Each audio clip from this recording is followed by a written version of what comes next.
ఇదంతా అంటే ఇంత మీరు ఊహించుకోవడం, దీన్ని ఈ ఐడియాని ఇంత దూరం తీసుకెళ్ళడం, మీకు చుట్టుపక్కల మీ పరిసరాల్లో మీరు ఏ గ్రామం నుంచి, చాలా చిన్న గ్రామం నుంచి అని విన్నాను.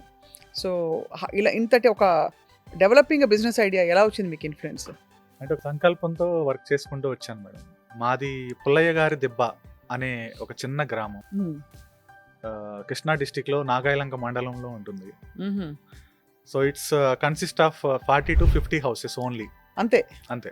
ఏముంటాయి ఊర్లో ఇంకేముంటాయి? పొలాలు, వరి అండ్ మినుములు అలాంటివి పండుతాయి.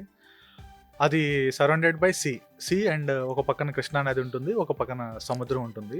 చాలా చిన్న గ్రామం. హ్మ్. సో నేను ఒక సంకల్పంతో స్టార్ట్ చేశాను. నేను ఒక మంచి పని కోసం ప్రయత్నిస్తున్నాను. నా తాపత్రయం అంతా ఒక గోల్ పెట్టుకుని ఒక మంచి ప్లేస్ ప్రొవైడ్ చేస్తే సమాజానికి ఎంతో కొంత నేను కాంట్రిబ్యూట్ చేసినట్టే. ఊళ్ళో వాళ్ళందరూ they must be very proud of you.